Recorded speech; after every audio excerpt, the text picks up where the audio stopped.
নমস্কাৰ প্ৰিয় দৰ্শক, অন্য এটা ভিডিঅ'লৈ মই পুনিতে আপোনালোকলৈ স্বাগতম জনাইছোঁ। আশা কৰোঁ আপোনালোক সকলোৱে ভালে আছে। আজিৰ ৰেচিপিটোত মই কি লৈছোঁ আপোনালোকে ইতিমধ্যে দেখিছে, তথাপিতো মই কৈ দিছোঁ। এয়া লোকেল ৰৌ মাছ লৈছোঁ 4 পিচ। মই ভালদৰে ধুই লৈছোঁ আৰু এইফালে লৈছোঁ বিলাহী লৈছোঁ এফাল ডাঙৰ সাইজৰ, এটা ডাঙৰ সাইজৰ পিঁয়াজ লৈছোঁ, জলকীয়া 3টা আৰু আদা। আজিৰ এইখিনি সামগ্ৰী। আৰু এইফালে বাতিটোত এইফালে দেখিছেনে, এয়া মই বাদাম লৈছোঁ। আজি অলপ ৰেচিপিটো অলপ বেলেগকৈ বনাম। প্ৰথমতে এইখিনি মই মিক্সি জাৰত লৈ পেষ্ট এটা বনাই ল'ম। সদায় আৰু কিমান ভাজি বনাম, আজি সেইকাৰণে অকণমান বেলেগকৈ বনাম। আৰু বাদামখিনিৰ এয়া বাকলি মই গুচাই ল'ম। আৰু এই গোটেইখিনি এতিয়া মিক্সিত পেষ্ট কৰিম আৰু তাৰপিছত আপোনালোকক দেখাই আছোঁ। আৰু মাছখিনিত মই নিমখ আৰু হালধি গুড়ি ধুনীয়াকৈ সানি ল'ম। গতিকে আপোনালোকে মোৰ ভিডিঅ'টো সম্পূৰ্ণকৈ চাই থাকিব, স্কিপ নকৰাকৈ। আৰু এইফালে মই মাছখিনিত নিমখ হালধি ধুনীয়াকৈ সানি ল'লোঁ। আৰু এইফালে মিক্সি জাৰটোত গোটেইখিনি লৈছোঁ, বাদামখিনিও লৈছোঁ এনেকৈ বাকলি গুচাই। এতিয়া ইয়াতে মই অকণমান নিমখ দিম, তেতিয়া পেষ্টটো খুব ধুনীয়া মিহি হয়। এতিয়া এইটো পেষ্ট বনাই ল'ম। এই ৰেচিপিটো মই আগতে বনাইছিলোঁ, কিন্তু ভিডিঅ' কৰা হোৱা নাছিলে। সেয়ে ভাবিলোঁ আজি ভিডিঅ' বনাই আপোনালোকক দেখাওঁ। এতিয়া পেষ্ট বনাই ল'ম। আৰু এইফালে মোৰ মৰমৰ কেৰাহীখন উঠাই দিছোঁ। কেৰাহীখন গৰম হৈছে আৰু মিঠাতেল দি দিছোঁ ইয়াতে। এতিয়া মই মাছখিনি ফ্ৰাই কৰিম। আৰু এইফালে মোৰ পেষ্টটো হৈ গৈছে, ইয়াত কিমান ধুনীয়া হৈছে। মাছখিনি এতিয়া দি দিছোঁ মই। গেছৰ ফ্লেমটো এতিয়া কমাই দিছোঁ। এয়া লোকেল ৰৌ মাছ হয়, যিটো ডাঙৰ মাছ হয়, সেইকাৰণে অকণমান সাৱধানে ভাজিব লাগিব, তেলখিনি চিটিকি আহে।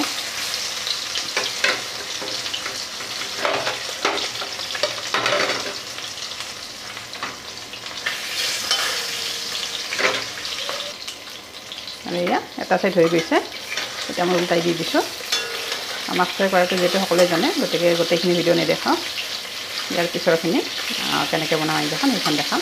একেবাৰে সহজ ৰেচিপি, আপোনালোকে যদিহে বনাই পোৱা নাই একেবাৰে সহজতে বনাব পাৰিব আৰু বহুত কম সময়ত বনাব পাৰে এই ৰেচিপিটো, কিন্তু খুব সোৱাদ লগা হয়।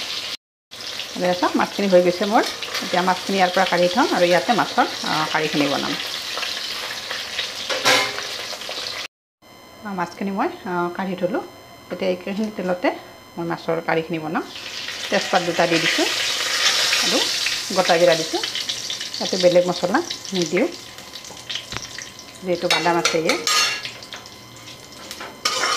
এতিয়া ইয়াতে হালধি গুড়ি দি দিম। হালধি গুড়ি দি দিছোঁ, যিহেতু পিঁয়াজ দিয়া আছে আগতে পেষ্ট বনাওঁতে। আৰু এতিয়া ইয়াতে মই বনাই থোৱা পেষ্টটো দি দিম। একেবাৰে সহজ। লগাই দিছোঁ, খুব ধুনীয়া এটা গোন্ধ আহিছে বহাই দিয়াৰ লগে লগে। আৰু এইখিনি মই অকণমান সময় এনেকৈ ভাজি ল'ম।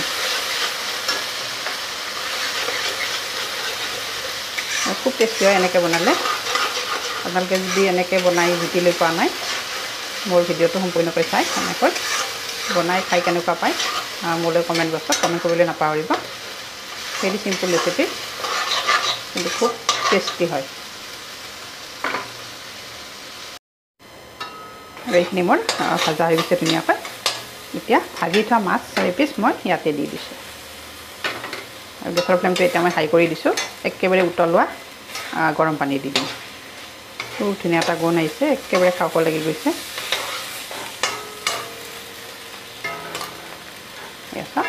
এতিয়া গৰম পানী দিছোঁ, এয়া একেবাৰে উতলোৱা। সেইকাৰণে মাছখিনি মই আগতে দি দিছোঁ। ভজা হোৱাৰ পিছত সদায় উতলা গৰম পানী দিব লাগে। তেতিয়া আঞ্জাখনৰ টেষ্টটোও ভাল হয় আৰু কালাৰটোও ভাল হয়। এই চাওকচোন কিমান ধুনীয়া এটা কালাৰ আহিছে। যদিও চিম্পুল ৰেচিপি, বহুত টেষ্ট হয় সেনেকৈ বনালে।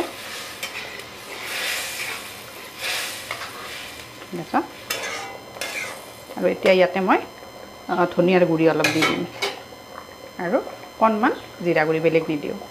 আৰু চাওক লাহে লাহে উতলিব ধৰিছে ধুনীয়াকৈ। আৰু ইয়াতে জিৰা আৰু ধনিয়াৰ গুড়ি একেলগে মিক্স কৰি দিছোঁ, অলপ অলপ দিছোঁ, বেছি দিয়া নাই। দিয়া চাওক। আৰু মোৰ জ্বলাখিনি হৈছে, যিহেতু মই 3টা দি দিছিলোঁ। আপোনালোকে বেছিকৈ খালে আৰু বেছিকৈ দিব। আপোনালোকৰ ওচৰত যদি কেঁচা ধনিয়া আছে দিব পাৰে। আজি মোৰ ওচৰত কেঁচা ধনিয়াটো নাই, সেইকাৰণে দিয়া নাই। আপোনালোকে মোৰ আজিৰ এই ৰেচিপিটো চাই যদি ভাল পাইছে, তেতিয়াহ'লে লাইক, কমেণ্ট আৰু শ্বেয়াৰ কৰিব। আৰু যদিহে সম্ভৱ হয় আপোনালোকে আপোনালোকৰ বন্ধু বান্ধৱীৰ মাজত ভিডিঅ'টো শ্বেয়াৰ কৰিব, যাতে সকলোৱে চাব পাৰে।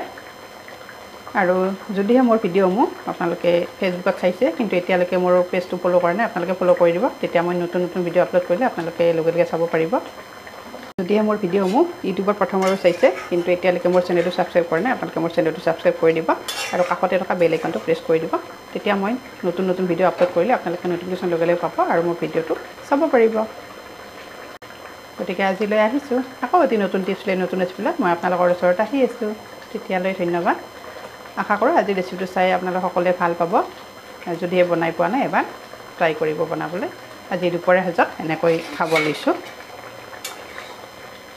একেবাৰে সহজ ৰেচিপি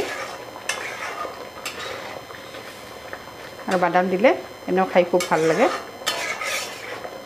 খুব ধুনীয়াকৈ বনাইছে আৰু আঞ্জাখন প্ৰায় মোৰ হৈছে যিহেতু মই একেবাৰে উতলা গৰম পানী দিছোঁ নিমখ জলকীয়াটো নিজৰ পচন্দ মতে দিব এয়া চাওক কিমান সুন্দৰ হৈছে দেখিলেই গম পায় একেবাৰে লোভনীয় হৈছে